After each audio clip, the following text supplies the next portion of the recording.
ہاں جی، بسم اللہ الرحمن الرحیم۔ آپ سب حضرات کو مطالعہ حدیث کی کلاس میں خوش آمدید۔ آج ہمارے انتہائی محترم دوست بھائی ثاقب صاحب یہاں کلاس میں شریک نہیں ہیں، ان کے بھائی کے انتقال کی وجہ سے، تو ان کے لیے دعا کرنی چاہیے۔ تو آپ سب حضرات سورہ فاتحہ پڑھ لیں، سورہ فاتحہ کل شریف جو آپ پڑھ سکتے ہیں، تو پھر ہم مختصر سی دعا کرتے ہیں ان کے لیے انشاءاللہ۔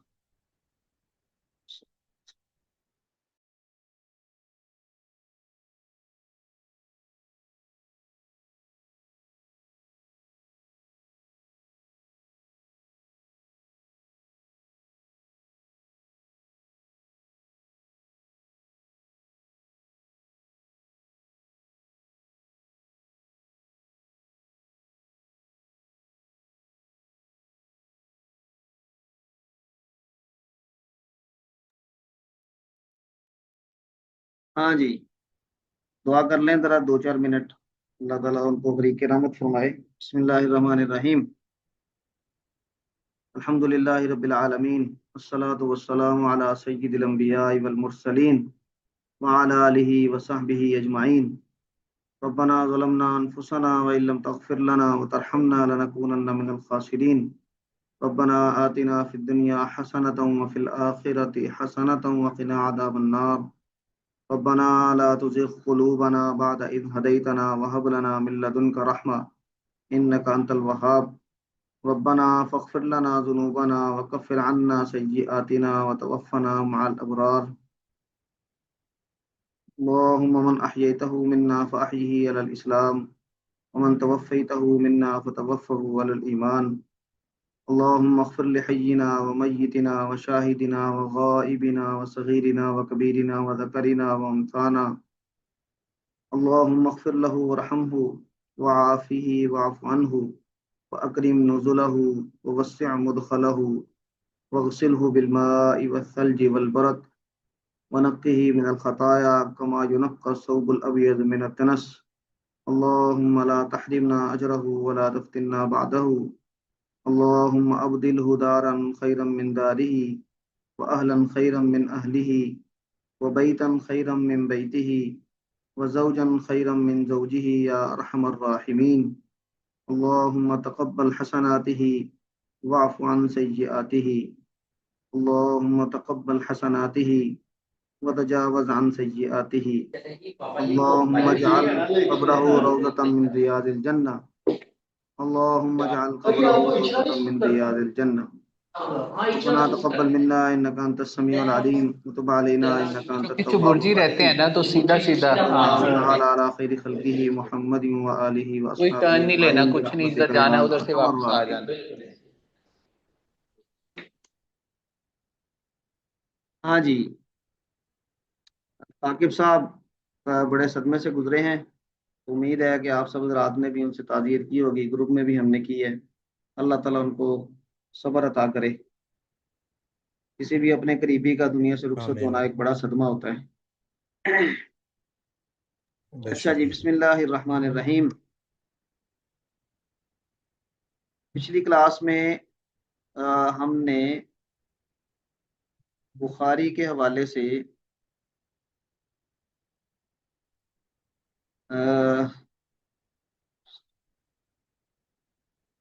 کچھ باتیں پڑھی تھیں، اور اس میں ایک ہم نے یہ بھی کہا تھا کہ جو بخاری کے شیوخ ہیں اور صحابی اور تابعی، ان کا تعارف بھی ہم انشاءاللہ مختصر کیا کریں گے۔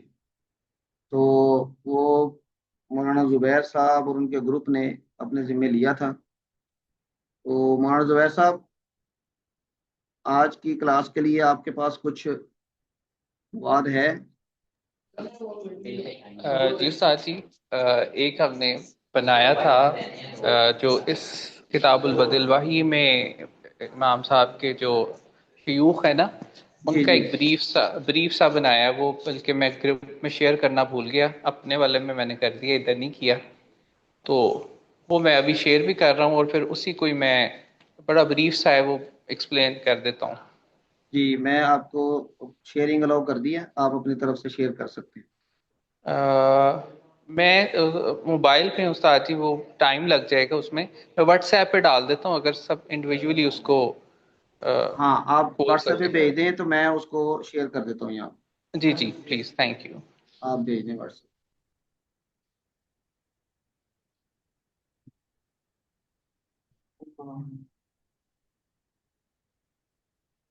جی استاد جی میں نے بھیج دی ہے۔ جی میں ابھی شیئر کر دوں۔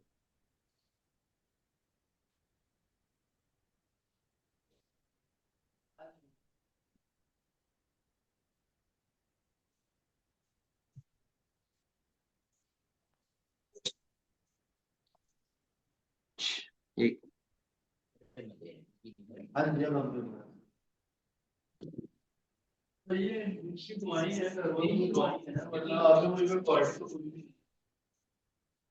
ہاں جی بسم اللہ۔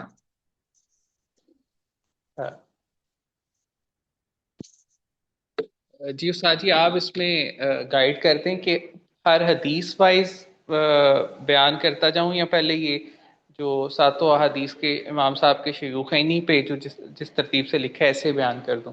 آپ میرے خیال سے یہ 7 احادیث ہیں، آپ ان کے شیوخ کا مختصر تذکرہ کروا دیں، ہم ساتھ ساتھ ان کے دیکھتے جائیں گے۔ جی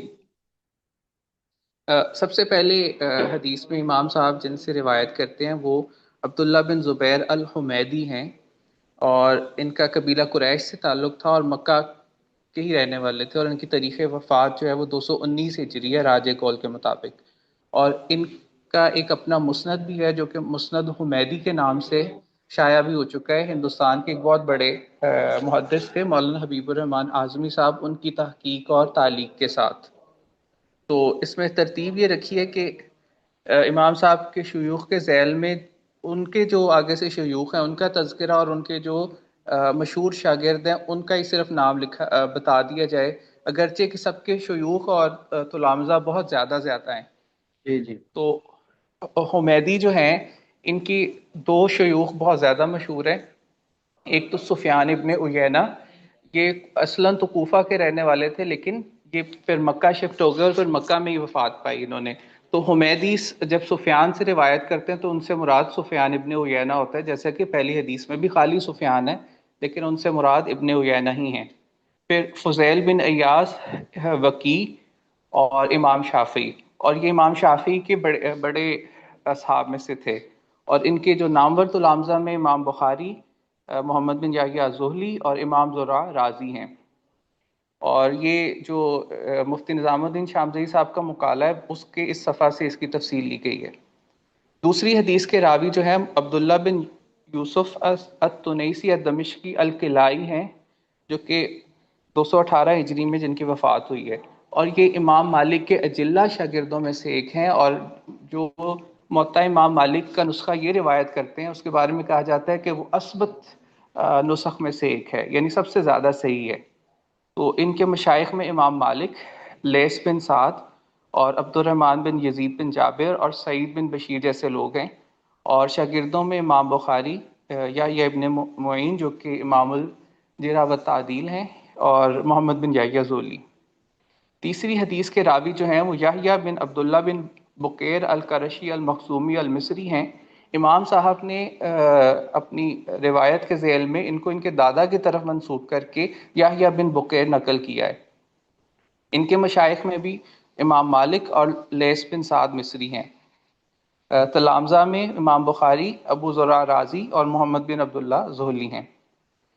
حدیث نمبر 4 میں 2 شیوخ ہیں جن کا امام صاحب نے تذکرہ کیا، ایک تو وہی جو حدیث نمبر 2 کے ذیل میں تھے، عبداللہ بن یوسف جو لیث سے روایت کرتے ہیں، اور دوسرے ہیں ابو صالح عبداللہ بن صالح الجہنی المصری المتوفہ 222 ہجری۔ ان کا تذکرہ مجھے اس کتاب میں نہیں ملا، اور جو ساتھ صاحب آپ نے سائٹ بتائی تھی وہیں سے پھر میں نے ان کی یہ ڈیٹیل لی ہے۔ جی ٹھیک ہے۔ حدیث نمبر 5 کے جو میں امام صاحب جن سے روایت کرتے ہیں وہ موسیٰ بن اسماعیل التبوذکی البصری ہیں، اور ابو سلمہ ان کی کنیت ہے، اور المتوفہ 223 ہجری ہیں۔ مشائخ میں جریر بن حازم، مہدی بن میمون اور ابو عوانہ ہیں جن سے کہ اس حدیث میں بھی روایت ہے، اور مشہور شاگردوں میں امام بخاری، امام ابو داود، یحییٰ ابن معین، الزہلی، ابو زرع رازی، ابو حاتم ہیں۔ حدیث نمبر 6 کے راوی عبداللہ بن عثمان بن جبلہ بن ابی روات میمون العبدان ہیں۔ امام صاحب عام طور پر ان کو عبدان کے نام سے ذکر کرتے ہیں۔ یہ مشہور محدث عبدالعزیز شاذان کے بھائی ہیں، اور ایک اور بہت بڑے محدث جو کہ مکہ کے رہنے والے تھے، عبدالعزیز بن روات کے نواسے ہیں۔ ان کے مشائخ میں شعبہ ہیں، مشہور تابعی ہیں، بڑے جلیل القدر، ان سے انہوں نے ایک حدیث سنی ہے۔ امام مالک بن انس ہیں، عبداللہ ابن مبارک ہیں، اور حماد بن زید ہیں، اور تلامذہ میں امام بخاری اور امام زہری ہیں۔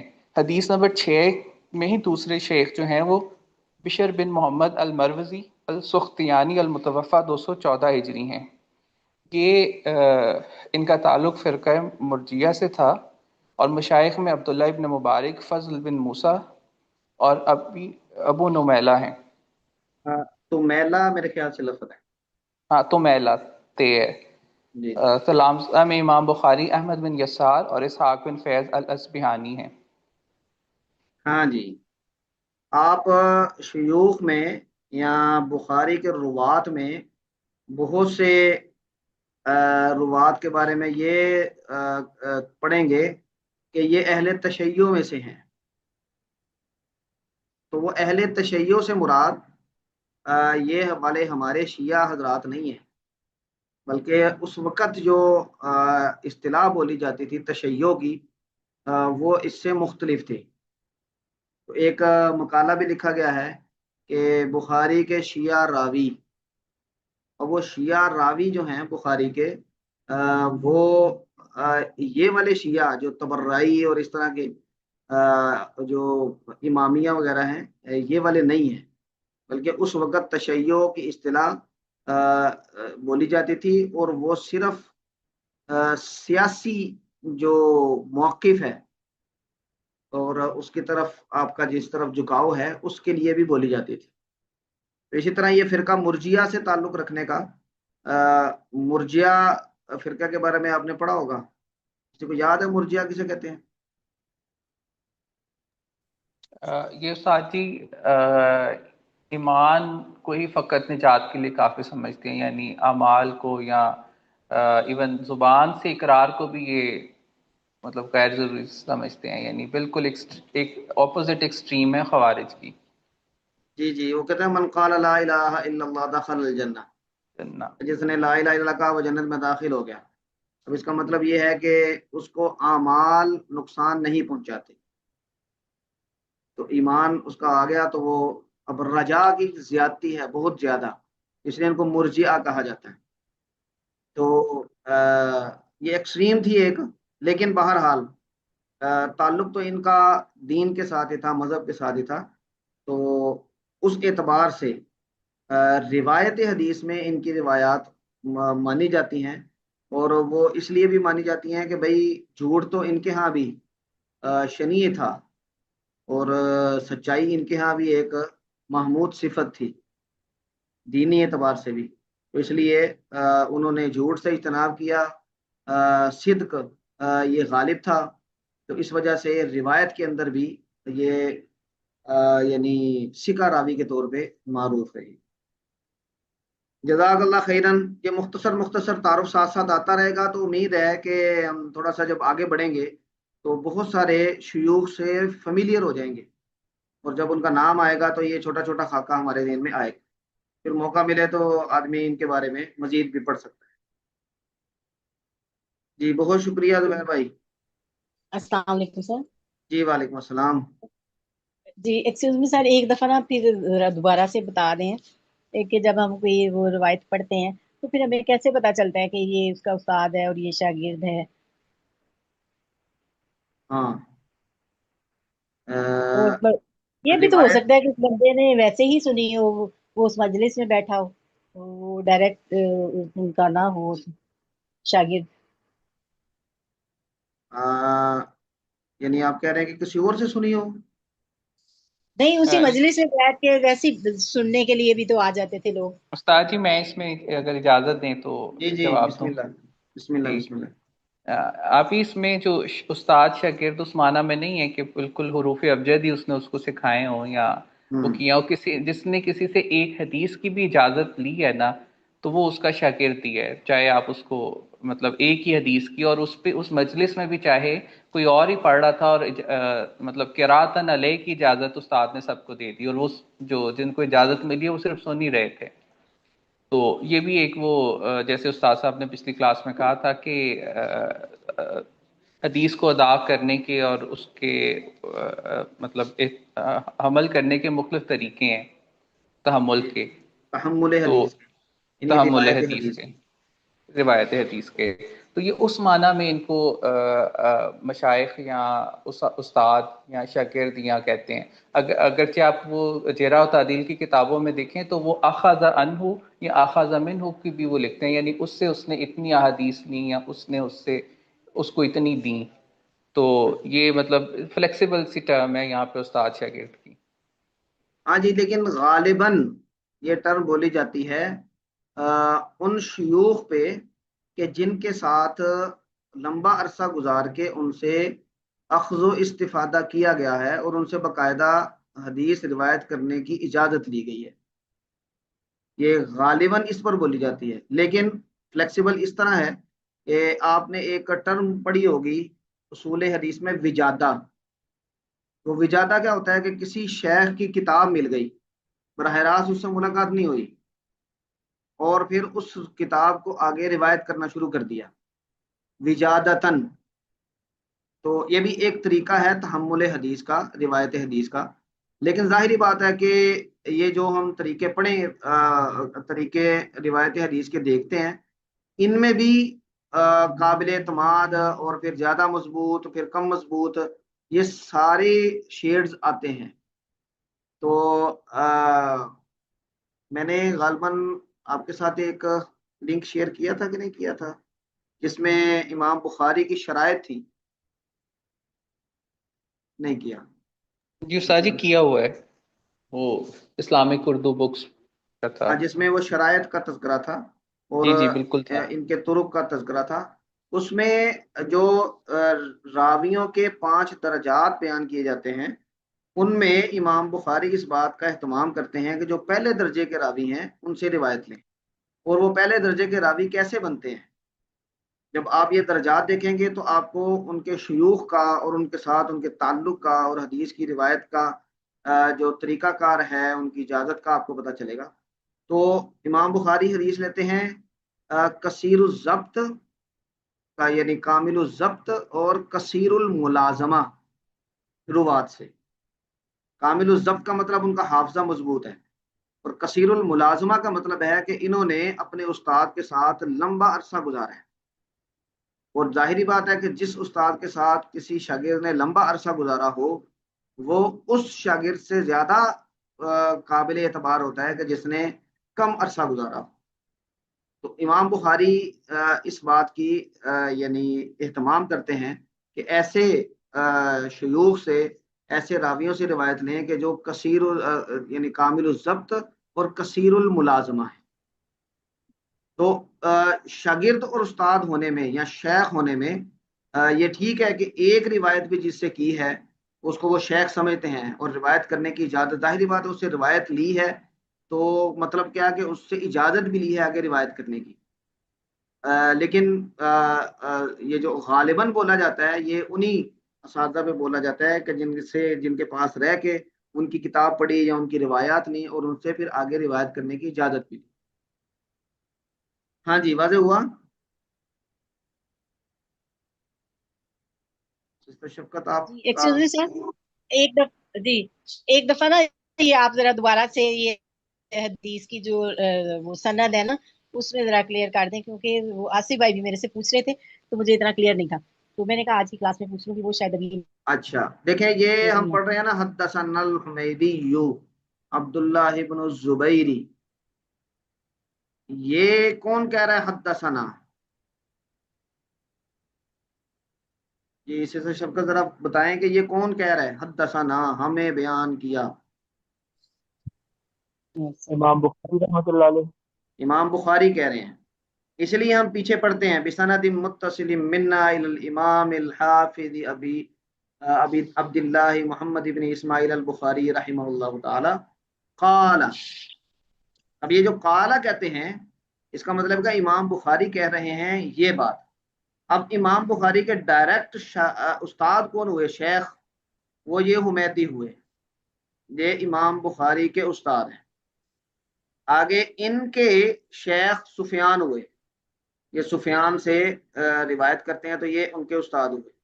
سفیان روایت کرتے ہیں یحییٰ بن سعید الانصاری سے، تو یہ سفیان کے گویا کے شیخ ہوئے۔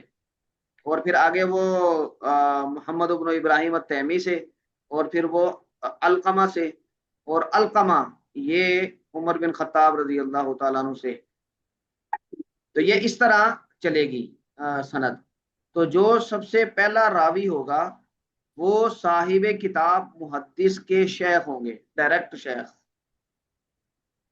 ہاں جی واضح ہوا؟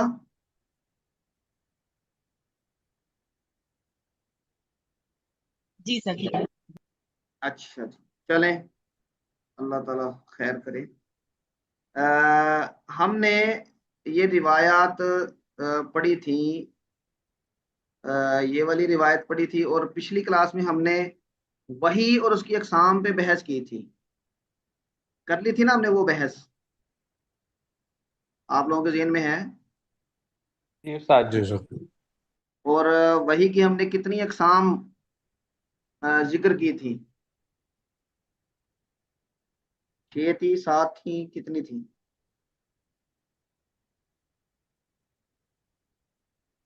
میرے خیال سے 7 تھی۔ رؤیا صادقہ، سلسلۃ الجرس، اس کو ہم ذرا ریوائز کر لیتے ہیں کیونکہ ان کا تذکرہ آئے گا۔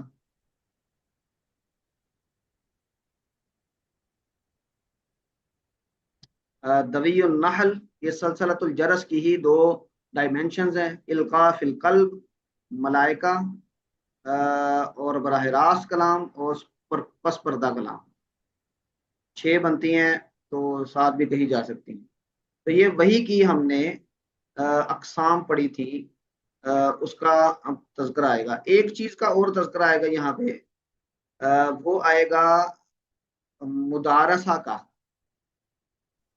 آپ صلی اللہ علیہ وسلم مدارسہ کیا کرتے تھے حضرت جبرائیل کے ساتھ رمضان میں۔ مدارسہ کا مطلب ہوتا ہے، جو حافظ ہمارے ہاں وہ دور کرتے ہیں نا، جی شاہ ولی صاحب، میں انشاءاللہ آپ کو آپ کے سامنے وہ جو سند ہے وہ بیان کروں گا، بلکہ میں وہ آپ کو پرنٹڈ فارم میں اس میں PDF میں بھیج بھی دوں گا گروپ میں۔ اچھا، مدارسہ کا تذکرہ آئے گا۔ مدارسہ کا مطلب ہے کہ دور کرنا۔ آپ صلی اللہ علیہ وسلم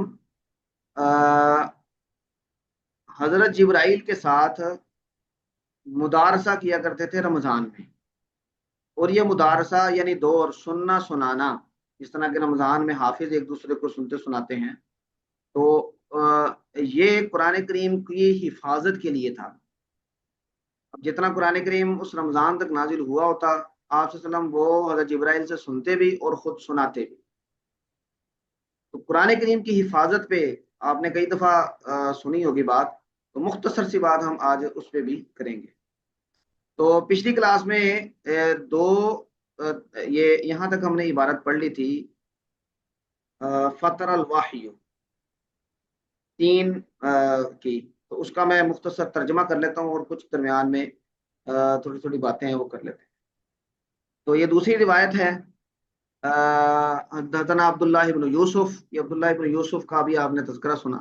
تو حضرت عائشہ رضی اللہ تعالی عنہا اس کی روایت کرتی ہیں، تو وہ کہتے ہیں کہ حارث بن ہشام رضی اللہ عنہ نے آپ صلی اللہ علیہ وسلم سے سوال کیا، یا رسول اللہ کیف یاتیک الوحی، آپ کے پاس وحی کیسے آتی ہے؟ وہ کیفیت جاننا چاہ رہے تھے۔ تو آپ صلی اللہ علیہ وسلم نے اس کی وضاحت کی۔ آپ نے فرمایا احیانا یاتینی مثل سلسلۃ الجرس، کبھی کبھی وہی میرے پاس آتی ہے گھنٹیوں کی آواز کی طرح، یعنی مجھے گھنٹیوں کی آواز محسوس ہوتی ہے۔ وَهُوَ أَشَدُّهُ عَلَيَّ، وہ سب سے زیادہ سخت ہوتی ہے مجھ پہ۔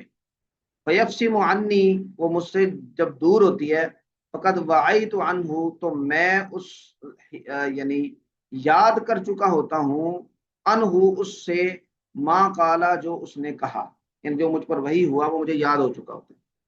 یہ ایک کیفیت۔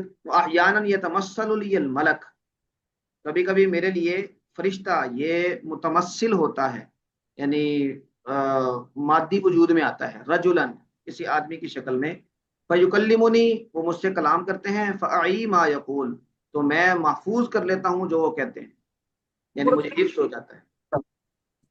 حضرت عائشہ فرماتی ہیں لقد رأیتہ ینزل علیہ الوحی فی اليوم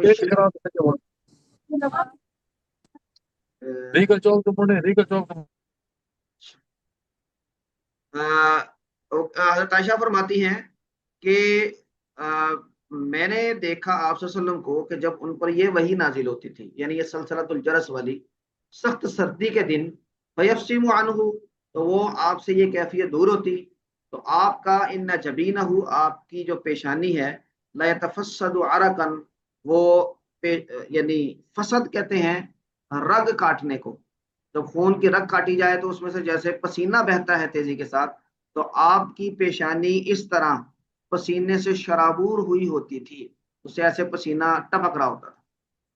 تو یہ ان کی کیفیت کی طرف اشارہ ہے کہ سخت کیفیت تھی۔ تو اس میں یہ دو وحی کی صورتوں کا تذکرہ ہے۔ اچھا، یہ جو نیچے والی روایت ہے، لمبی روایت ہے، اس میں پہلی وحی کا واقعہ بیان کیا گیا ہے۔ یہ بھی حضرت عائشہ رضی اللہ تعالیٰ عنہ سے روایت ہے، وہ فرماتی ہیں کہ اول ما بودی بہ رسول اللہ، آپ صلی اللہ علیہ وسلم پر وحی کی جو سب سے پہلے ابتدا ہوئی، الرؤیا الصادقۃ فی النوم، نیند کی حالت میں آپ کو سچے خواب آیا کرتے تھے، یہ بھی وحی کی ایک قسم تھی، اور انبیاء کے خواب بھی وہ وحی ہوتے ہیں، تو اس کا تذکرہ یہاں پہ آ گیا۔ تو وہ کہتے ہیں کہ آپ صلی اللہ علیہ وسلم کوئی بھی خواب دیکھتے تو جاءت مثل فلک الصبح، تو وہ صبح کے بالکل روشنی کی طرح واضح واضح یہ اس طرح ہو جاتا۔ پھر حبب الیہ الخلا، آپ کو تنہائی محبوب ہو گئی، محبوب کر دی گئی، اور آپ غار حنا میں خلوت اختیار کیا کرتے، فیتحنس فیہ، آپ اس میں تحنس کیا کرتے۔ اس کی تشریح کی ہے، وہ تعبد، وہ تعبد ہے، عبدیت کا اظہار ہے۔ وہ کیا کیفیت تھی؟ وہ غور و فکر تھا، یا اس میں کوئی اعمال بھی آپ سر انجام دیتے تھے، وہ کوئی میڈیٹیشن تھی، کیا تھا؟ اس کی کوئی متعین وضاحت نہیں ہے ہمارے پاس۔ تو وہ تحنس آپ کیا کرتے تھے، یعنی کوئی یعنی مراقبہ تھا یا کائنات پہ غور و فکر تھا، لیکن تنہائی میں آپ یعنی وقت گزارا کرتے تھے۔ اللیالی ذوات العدد، کئی کئی راتیں،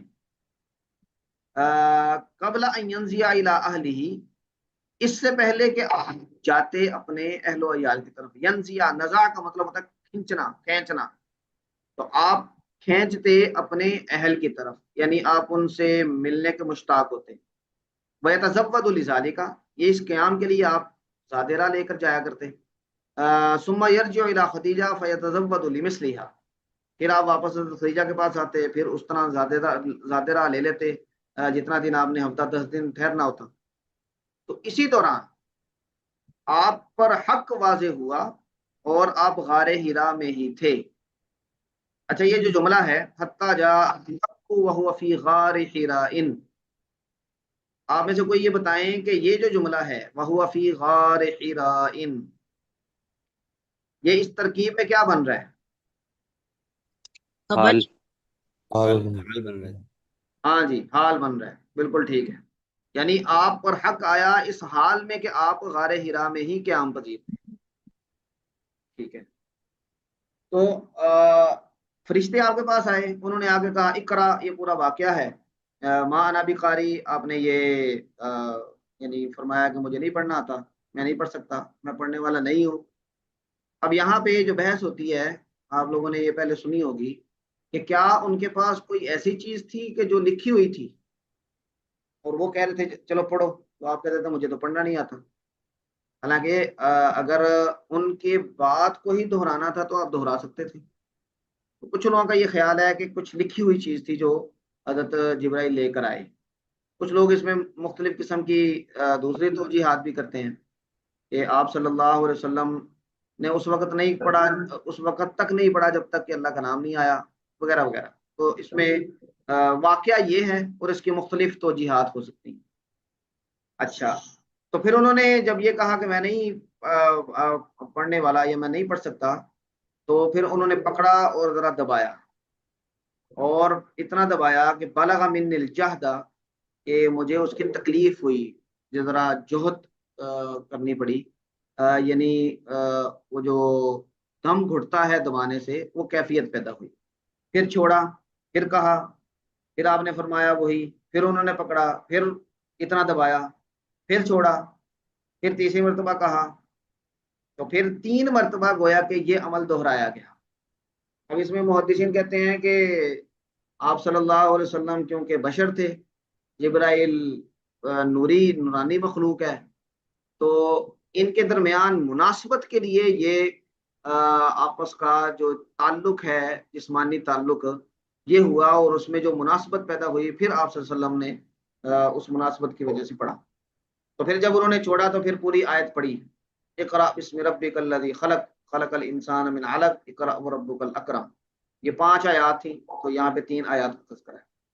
تو جب یہ ساری کیفیت ہو گئی، وہی نازل ہوئی، تو آپ صلی اللہ علیہ وسلم اپنے گھر واپس پلٹے. فرجع بہا رسول اللہ یرجف فؤادہ.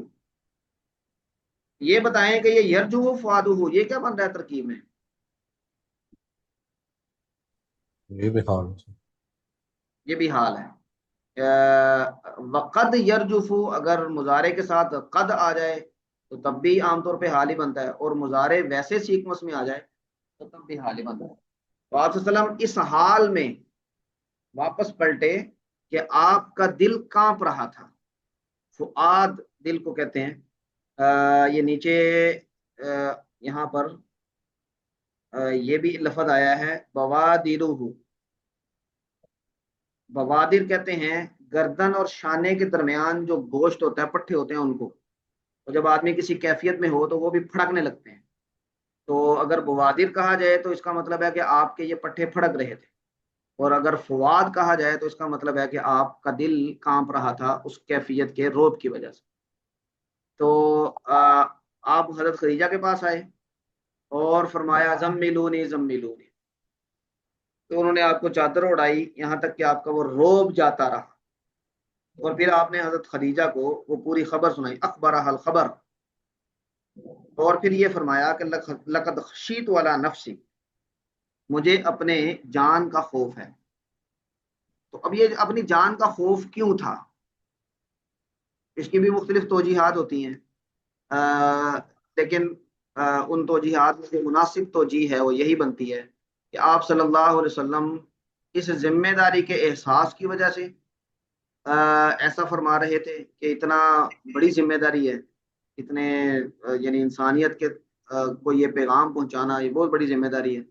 اور دوسرا یہ بھی ہو سکتا تھا کہ آپ اس روب جو کیفیت تھی اس میں ابھی تھے، اور اس منظر کے روب کی وجہ سے آپ کے دل پہ اس کا اثر تھا، جس کی وجہ سے آپ صلی اللہ علیہ وسلم نے یہ فرمایا. تو حضرت خدیجہ رضی اللہ تعالیٰ عنہ نے پھر یہ دی آپ کو تسلی، بہترین الفاظ میں تسلی تھی. اور اس میں آپ صلی اللہ علیہ وسلم کا پورا سوشل جو سٹیٹس ہے یا آپ کا سوشل ورک ہے اور سوسائٹی میں آپ کی جو حیثیت ہے وہ انہوں نے متعارف کروا دی. یعنی کلّا ہرگز نہیں، واللہ ما یخزیک اللہ ابدا، اللہ کی قسم آپ کو اللہ تبارک و تعالیٰ رسوا نہیں کرے گا کبھی بھی. انک لتصل الرحم. اب اگر آپ گرامر کی روح سے دیکھیں تو یہ کتنے زور والے الفاظ ہیں. تو جب کسی کو تسلی دینی ہوتی ہے تو وہ تسلی پھر زوردار الفاظ میں دی جاتی ہے. تو خدیجہ نے انہی الفاظ کے ساتھ تسلی دی. آپ صلہ رحمی کرتے ہیں، وتحمل الکلہ، آپ بوجھ اٹھاتے ہیں جو اپنا بوجھ نہیں اٹھا سکتے ان کا، وتکسب المعدوم، آپ کما کے کھلاتے ہیں ان لوگوں کو کہ جن کے پاس کھانے کے لیے کچھ نہیں ہے، معدوم ان کے پاس کچھ نہیں ہے۔ وتقری الضیف، آپ مہمان کی مہمان نوازی کرتے ہیں۔ وتعین علی نوائب الحق، اور حق کے معاملات میں آپ مدد کرتے ہیں لوگوں کی۔ اب یہ سارا سوشل ورک ہے، اس کا مطلب ہے کہ آپ کا جو پہلا تعارف ہے حضرت خدیجہ کی زبان سے، وہ ایک سوشل ورکر کے طور پہ اس سوسائٹی میں ایک مفید فرد کے طور پہ انہوں نے کروایا، اور یہ فرمایا کہ جو آدمی ایسا سوسائٹی کے لیے مفید ہو تو وہ کبھی بھی رسوا نہیں ہوتا۔ تو پھر حضرت خدیجہ آپ کو ورقہ بن نوفل کے پاس لے گئیں، ابن عم خدیجہ، وہ خدیجہ کے حضرت خدیجہ کے کزن تھے۔ فکان امرا تنصر فی الجاہلیہ، اب ورقہ کے پاس کیوں لے کے گئیں؟ کیونکہ ان کا رجحان مذہب کی طرف تھا، اور وہ بت پرستی چھوڑ کے جو نصرانیت ہے اس کی طرف متوجہ ہو چکے تھے، یعنی وہ عیسائی ہو چکے تھے۔ وکانا یکتب الکتاب العبرانیہ، عبرانی بھی گویا کہ انہوں نے سیکھ لی تھی، اور عبرانی سے ترجمہ کرتے تھے۔ کہ کتاب عبرانی لکھنے کا یہاں پہ مطلب یہ بنتا ہے کہ وہ عبرانی سے ترجمہ کیا کرتے تھے عربی کی طرف۔ فَيَكْتُبُ مِنَ الْإِنْجِيلِ بِالْعِبْرَانِيَّةِ مَا شَاءَ اللَّهُ أَن يَكْتُبَ، تو وہ انجیل سے عبرانی میں لکھتے جو یعنی اللہ نے چاہا جو لکھا جاتا۔ اور وہ بوڑھے آدمی تھے، شیخن کبیرن، اور اندھے بھی ہو چکے تھے۔ حضرت خدیجہ نے ان کو یہ کہا کہ یہ ابن عمی اسما من ابن اخی کا، اپنے بھائی کے بیٹے یعنی اپنے بھتیجے سے یہ سنیے۔ تو یہ آپ صلی اللہ علیہ وسلم کے ساتھ ان کے تعلق کی نسبت ہے کہ ان کا نسب اوپر ملتا تھا آپ صلی اللہ علیہ وسلم سے۔ ورقہ نے کہا کہ آپ نے کیا دیکھا؟ تو آپ نے ان کو ساری بات بتائی، خبر ما رآ، وہ ساری بات بتائی جو دیکھی۔ اور ورقہ فقال له ورقہ هذا الناموس الذي نزل الله على موسى، یہ تو وہی ناموس یعنی فرشتہ ہے جو اللہ نے موسیٰ پر نازل کیا۔ یا لیتنی فیہا جزعا، اب اس نے کچھ خواہشات کی، اس نے کہا کہ کاش کہ میں جوان ہوتا، یا لیتنی اکون حیا، کاش کہ میں اس وقت زندہ ہوں، اذ یخرجک قومک، جب آپ کی یہ قوم آپ کو نکال دے گی۔ اب آپ صلی اللہ علیہ وسلم کو اس سے بڑی تعجب ہوا، اور آپ نے یہ پوچھا ابا مخرجی یہم، کیا یہ مجھے نکالنے والے ہیں؟ مخرجون سے جب یا کی طرف اس کی اضافت کی تو مخرجیہ اور پھر مخرجیہ، یہ آپ نے قانون پڑھا ہوگا صرف میں۔ تو ابا مخرجیہم، کیا وہ مجھے یہاں سے نکالنے والے ہیں؟ ہم اصل میں مبتدا ہے اور یہ خبر ہے، ہم مخرجیہ، تو جب مبتدا خبر کی کوئی تقدیم و تاخیر ہو جائے تو اس میں بات میں وزن ڈالنا ہوتا ہے، کیفیت پیدا کرنی ہوتی ہے۔ تو یہ آپ صلی اللہ علیہ وسلم کی اس حیرانی کی کیفیت کو ظاہر کرنے کے لیے آپ کا یہ جملہ یعنی ادا ہوا کہ یہ لوگ جن کا یہ اوپر آپ نے تعارف پڑھا ہے کہ میں ان کے لیے یہ سب کام کرتا ہوں، وہ میری اتنی امین صادق اور امین کہتے ہیں، اتنا پروٹوکول دیتے ہیں کہ مجھے نکالیں گے۔ انہوں نے کہا بالکل ایسے ہی نکالیں گے۔ لم یأتی رجل قط بمثل ما جئت به، تو آپ جو پیغام لائے ہیں اس جیسا پیغام کوئی بھی آدمی نہیں لایا کبھی بھی، الا عودیہ، مگر اس کے ساتھ پھر دشمنی کی گئی۔ آگے انہوں نے پھر خواہش کا اظہار کیا، وَإِن يُدْرِكْنِي يَوْمُكَ، آپ کا وہ دن اگر میں وہ مجھے لے لے، مجھے پا لے، یعنی میں اس دن کو پالوں یا وہ دن مجھے پالے، انصر کا نصرا مؤزرا، تو میں آپ کی بڑی زبردست قسم کی مدد کروں، مؤزرا بڑی مضبوط مدد کروں۔ لیکن ثم لم ينشب ورقۃ ان توفی، ورقہ کچھ ہی دیر زندہ رہے اور پھر فوت ہو گئے۔ وفطر الوحی، وحی کی فطرت شروع ہو گئی، وحی رک گئی۔ اس میں ہم نے پچھلی کلاس میں بات کی تھی فطرت وحی پہ، تو کتنا عرصہ یہ وحی رکی رہی؟ کیوں جی حضرات؟ پچھلی کلاس میں ہم نے تھوڑی سی اس پہ تقریباً ہاں جی 6 ماہ تک رکی رہی ہے۔ ہاں میں نے بتایا تھا کہ یہ 3 سال تک بھی آتا ہے اور 10 سے 15 دن کا بھی آتا ہے۔ زیادہ راجح یہی ہے کہ 10 سے 15 دن کا یہ وقفہ تھا جو پہلی وحی میں وقفہ تھا، اور آپ صلی اللہ علیہ وسلم کی پہلی وحی کی وہ کیفیات جب آہستہ آہستہ اس کیفیات سے آپ نکل آئے تو پھر دوسری وحی آئی، اور یہ جو اگلی روایت ہے اس میں دوسری وحی کا تذکرہ ہے۔ جی ڈاکٹر مدثر صاحب بسم اللہ کریں جی، یہ روایت ہم نے پڑھنی ہے آج۔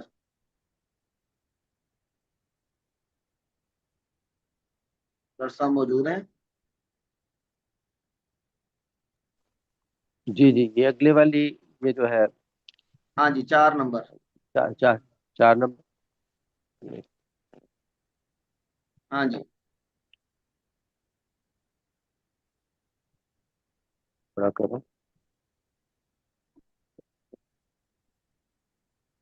بسم اللہ الرحمن الرحیم۔ بسند متصل منا إلى الإمام الحافظ أبي عبد الله محمد بن إسماعيل بن إبراهيم بن مغيرة بن بردزبة الجعفي بردزبۃ البخاري جی بردزبة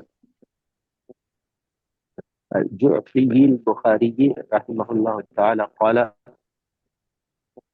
قال ابن شهاب وأخبرني أبو سلمة بن عبد الرحمن أن جابر بن عبد الله الأنصاري قال وهو يحدث عن فترة الوحي فقال في حديثه بين أنا أمشي إذ سمعت صوتا من السماء فرفعت بصري فإذا الملك الذي جاءني بحراء جالس على كرسي بين السماء والأرض فرعبت منه فرجعت فقلت زملوني فأنزل الله تعالى يا أيها المدثر قم فأنذر وربك فكبر وثيابك فطهر والرجز فاهجر فحمي الوحي وتتابعه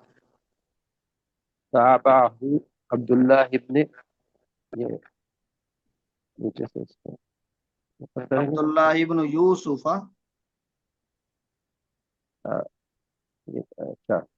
عبداللہ بن یوسف و ابو صالح وتابعه هلال بن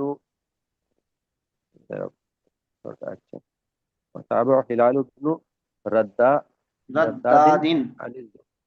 رداد عن الزهري وقال يونس ومعمر بوادرہ۔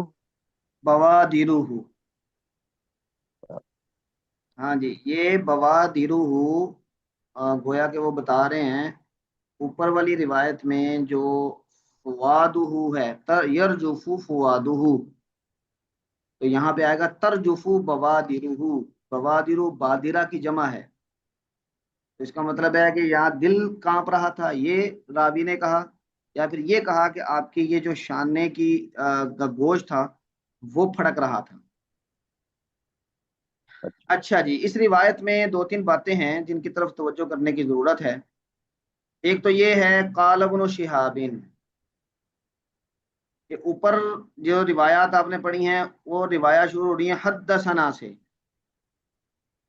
تو یہاں پر شروع ہو رہی ہے قال ابن شہاب، اور ابن شہاب امام بخاری کے استاد نہیں ہیں، یہ تیسرے نمبر پہ جا کے شیخ ہیں ان کے، تو امام بخاری قال ابن شہاب کیسے کہہ رہے ہیں؟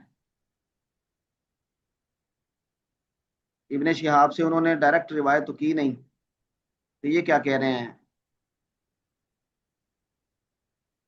ہاں جی، آپ میں سے کسی کے ذہن میں یہ اس کی کوئی وضاحت ہے؟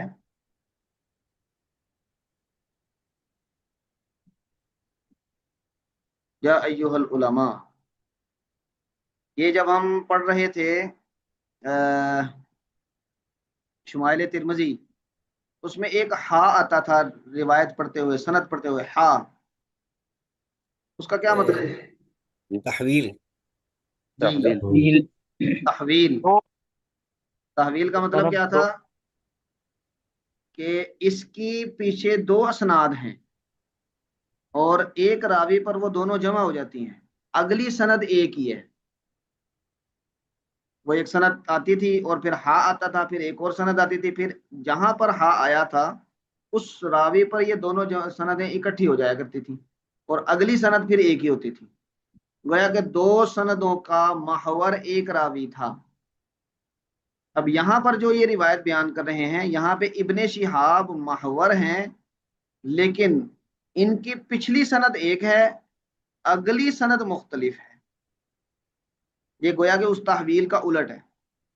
اب اس کا مطلب یہ ہے کہ یہ جو ابن شہاب ہیں، امام بخاری، یہ یحییٰ بن بکیر اور اللیث عن عقیل، یہ جو تین راوی ہیں یہ سیم ہیں، یہ حدیث نمبر 3 میں اور حدیث نمبر 4 میں۔ لیکن ابن شہاب سے آگے ایک روایت یہ ہے ان عروۃ بن الزبیر اور ان عائشہ، اور دوسری ابن شہاب سے آگے روایت یہ ہے، ابن شہاب کہہ رہے ہیں اخبرنا ابو سلمہ بن عبد الرحمن ان جابر بن عبد اللہ الانصاری۔ تو ابن شہاب سے پہلے کی سند وہی ہے جو پچھلی حدیث کی ہے، ابن شہاب سے آگے سند مختلف ہے۔ تو اس لیے امام بخاری نے یہاں پر وہ پوری سند بیان کرنے کے بجائے قال ابن شہاب کہہ دیا، اور اس لیے بھی کہہ دیا کہ اس روایت کا پچھلی روایت کے ساتھ مضمون کا تعلق ہے۔ یہ آگے بھی آپ دیکھیں گے امام بخاری ایسے کریں گے۔ تو ابن شہاب سے ہی جو دوسری وہی ہے اس کی کیفیت یہ منقول ہے، اور وہ والی کیفیت وہ روایت کرتے ہیں ابو سلمہ بن عبد الرحمن، یہ تابعی ہیں، اور جابر بن عبد اللہ الانصاری یہ صحابی ہیں ان سے۔ وَهُوَ يُحَدِّثُ عن فترة الوحی، یہ جابر بن عبداللہ انصاری یہ بیان کر رہے تھے فترۃ الوحی کے بارے میں، اور اسی حدیث کے دوران وقال فی حدیثی ہی، انہوں نے اپنی حدیث بیان کرتے ہوئے، یہ واقعہ بیان کرتے ہوئے یہ بھی فرمایا۔ اب اس سے یہ بھی ثابت ہوتا ہے کہ وہ روایت جو عبداللہ جابر بن عبداللہ انصاری سے مروی ہے وہ لمبی روایت ہے، اور امام بخاری نے اس واقعے کی مناسبت سے اس کا ایک حصہ یہاں پہ ساتھ جوڑا ہے۔ اور یہ بھی آپ آگے دیکھیں گے بہت ساری جگہ پہ کہ امام بخاری اس طرح احادیث کے ٹکڑے واقعے کی یا مسئلے کی مناسبت کی وجہ سے وہ روایت کرتے ہیں، یعنی حدیث، اس کو ہم ریپیٹیشن کہتے ہیں۔ یہ روایت آگے بھی آئے گی، یہ انہوں نے اطراف لکھے ہیں، یہ ان جگہ پر بھی یہی روایت آئے گی، لیکن ہو سکتا ہے کہ کئی جگہ پہ یہ پوری روایت ہو اور کہیں پر یہ پوری روایت نہ ہو، بلکہ اس کا ایک ٹکڑا اس موضوع کی مناسبت سے انہوں نے لکھا ہو، جیسے کہ یہاں پہ اس حدیث کا ایک حصہ اس واقعے کی مناسبت سے لکھ دیا ہے۔ اچھا جی، دیکھیں وقال فی حدیث ہی، جابر بن عبداللہ اپنی حدیث میں کہتے ہیں بین انا امشی، میں گزر رہا تھا، یعنی آپ صلی اللہ علیہ وسلم کے بارے میں بیان کر رہے ہیں کہ آپ صلی اللہ علیہ وسلم فرما رہے ہیں میں گزر رہا تھا، چل رہا تھا، اس سمعت صوتا من السماء، آسمان سے میں نے ایک آواز سنی، ورفعت بصری، میں نے آنکھ اوپر اٹھائی، نظر اوپر اٹھائی، فإذا الملک الذی جاءنی بحراء، تو اچانک، یہاں پر یہ اذا اچانک کے معنی میں ہے، اس کو کہتے ہیں اذا فجائیہ، فجاءتن، اچانک کوئی کام ہو جانا، تو اچانک یعنی ہم دیکھتے ہیں نا کہ میں نے ان کو پایا، تو اچانک وہ فرشتہ جو میرے پاس غار حرا میں آیا تھا، جالس علی کرسی بین السماء والارض، زمین و آسمان کے درمیان ایک کرسی پر بیٹھے ہوئے تھے، فرعبت منہ، تو آپ کو وہی روب جو اس وقت آیا تھا، تو وہی روب پھر اس نے آ لیا، فرجعت، تو آپ صلی اللہ علیہ وسلم، ایک اور روایت میں آتا ہے کہ آپ بازار میں تھے اور بازار سے آپ پھر جلدی گھر واپس پلٹ، فقلت، اور گھر آ کے میں نے کہا زملونی، مجھے چادر اڑاؤ، تو پھر اللہ تبارک و تعالیٰ نے فانزل اللہ تعالیٰ، اللہ تعالیٰ نے پھر یہ آیات نازل فرمائی سورہ مدثر کی، اور گویا کہ یہ فرمایا کہ اب چادر اوڑھنے کا وقت گزر گیا ہے، اب ذرا اٹھ کے کوئی کام شام بھی کریں، تو یہ اللہ نے پھر کام بتائے، یا ایھا المدثر، اے چادر اوڑھنے والے۔ دیکھیں یہ اللہ کا کیسا زبردست خطاب ہے، جب بھی یہ مزمل اور مدثر پڑھتے ہیں نا تو عجیب سی کیفیت آتی ہے کہ اللہ کتنے رنگوں میں اپنے پیغمبر کو خطاب کرتے ہیں۔ یا ایھا المدثر، اے چادر اوڑھنے والے، قم، کھڑے ہو جائیں، فانذر، اور ڈرائیں، وربک فکبر، اور اپنے رب کی کبریائی بیان کریں۔ اب اس کا مطلب یہ ہے کہ آپ ہندوستان میں جائیں اور ان کا جو سب سے بڑا مندر ہے اس کے سامنے آپ نعرہ تکبیر جا کے اس کے گیٹ پہ لگائیں۔ تو اللہ تعالیٰ یہ کہہ رہے ہیں کہ جائیں ذرا اللہ کی تکبیر بیان کریں۔ وَثِيَابَكَ فَطَهِّرْ، اس کام میں آپ کی جو گویا کہ ضرورت ہوگی وہ طہارت ہے، ظاہری بھی طہارت اور باطنی بھی طہارت، اپنے کپڑوں کو پاک صاف رکھیں۔ وَالرُّجْزَ فَاهْجُرْ، اور گندگی سے اپنے آپ کو بچائیں، اس سے پرہیز کریں۔ اور یہاں پر رجز سے مراد یعنی شرک ہے اور بت ہیں، ان سے اپنے آپ کو کسی بھی درجے میں ان کے ساتھ جو تعلق ہے اس سے بچائیں، محفوظ رکھیں۔ اچھا، یہ آیات جب نازل ہوئی تو پھر کہتے ہیں فہمی الوحی، وہی پھر مسلسل ہو گئی، وتتابع، جاری ہو گئی اور پھر تسلسل کے ساتھ آنے لگی۔ اس کا مطلب ہے کہ وہ فترۃ الوحی کا یعنی وہ جو دورانیہ تھا وہ ختم ہو گیا۔ یہاں تک تو یہ روایت ہے۔ اب آگے پھر ایک ٹیکنیکل چیز حضرت امام بخاری بتا رہے ہیں، تو وہ کہہ رہے ہیں کہ تابعہ عبداللہ بن یوسف و ابو صالح، متابعت کی ہے اس روایت میں عبداللہ بن یوسف اور ابو صالح نے، تو یہاں پر تابعہ ان کی متابعت کی ہے۔ یہاں سے کون مراد ہے؟ یہ یحییٰ بن بکیر مراد ہے۔ گویا کہ یہی روایت یحییٰ بن بکیر بھی بیان کرتے ہیں، یہی روایت عبداللہ بن یوسف بھی بیان کرتے ہیں جنہوں نے پچھلی روایت بیان کی ہے، اور یہی روایت ابو صالح بھی بیان کرتے ہیں۔ تو ابو صالح کا وہ تعارف ابھی زبیر بھائی نے کروایا ہے، جن کا وہ کہہ رہے تھے کہ دوسری جگہ سے لیا۔ اور پھر تابعہ ہلال بن رداد عن الزہری، ابن شہاب زہری سے روایت کرتے ہوئے، یہ ہے ابن شہاب زہری، ان سے روایت کرتے ہوئے تابعہ، ان کی عقیل کی متابعت کی ہے اس راوی نے، یعنی ہلال بن الرداد نے۔ اس کا مطلب یہ ہوا کہ یہ دو شیوخ یہ یحییٰ بن بکیر کے متابع ہیں، اس کی مطابقت کر رہے ہیں، اور ہلال بن الرداد یہ عقیل کی مطابقت کر رہے ہیں، یعنی زہری سے عقیل بھی روایت کرتے ہیں یہی والی، اور ہلال بن رداد بھی یہی روایت زہری سے کر رہے ہیں۔ وقال یونس و معمر، اور یونس اور معمر یہ بھی آگے راویوں کے ہی تذکرے ہیں، وہ اس کو کیا کہتے ہیں؟ وہ کہتے ہیں کہ یہاں پر فواد کی جگہ پر بوادر کا لفظ ہے، گویا کہ وہ جو لفظی ڈائیورسٹی ہے اس کو بیان کر رہے ہیں۔ تو امام بخاری اپنی روایات میں یہ جو ٹیکنیکل چیزیں ہیں یہ بکثرت استعمال کریں گے آگے بھی، تو یہاں پر اس کو مختصر تذکرہ کرنے کا یہی مقصد ہے کہ آگے بھی ہم اس کو ذرا دیکھ لیں، ذہن میں آ جائے۔ تو یہ چوتھی روایت ہم نے پڑھ لی۔ آگے پانچویں روایت اور چھٹی روایت، یہ قرآن کریم کی حفاظت کے متعلق، یعنی وحی کی حفاظت کے متعلق۔ جی ڈاکٹر صاحب، ہمارے پاس تھوڑا سا وقت ہے تو آپ اس کی عبارت پڑھ لیں، انشاءاللہ قرآن کریم کی حفاظت پہ ہم اگلی کلاس میں تھوڑی سی کل گفتگو کریں گے۔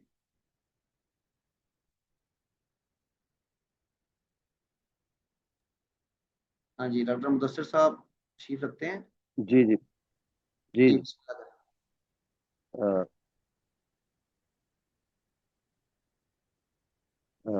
حدثنا موسى بن اسماعیل قال، ایک منٹ ذرا میں اس کو، جی جی شکریہ،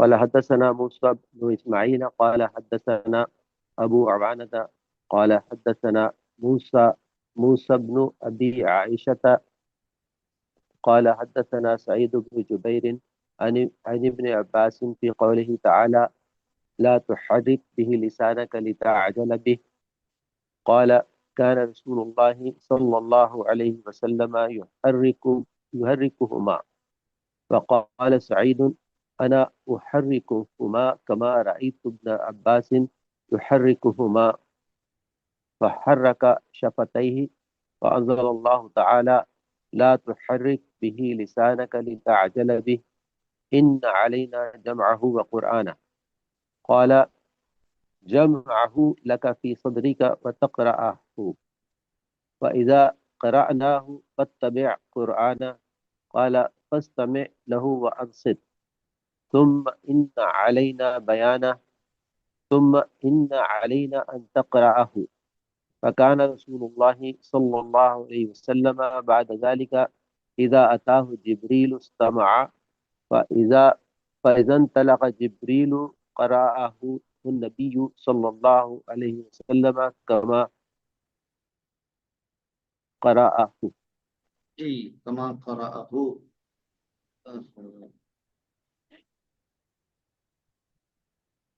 ایک منٹ. ہاں جی یہ والی روایت بھی پڑھ لیں 6 نمبر.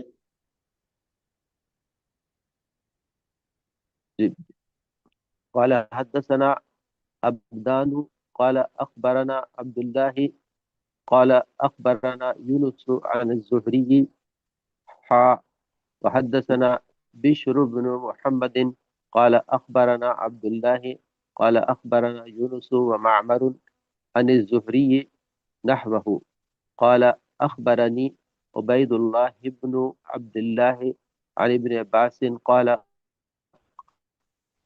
كان رسول الله صلى الله عليه وسلم أجود الناس وكان أجود ما يكون في رمضان حين يلقاه جبريل وكان يلقاه في كل ليلة من رمضان ويدارسه القرآن قال رسول الله صلى الله عليه وسلم أجود بالخير من الريح المرسلة. ماشاءاللہ من الریح المرسلہ. اچھا آپ نے پچھلی روایت میں بس 1 منٹ ہم وضاحت کرتے ہیں پھر وقفہ کرتے ہیں.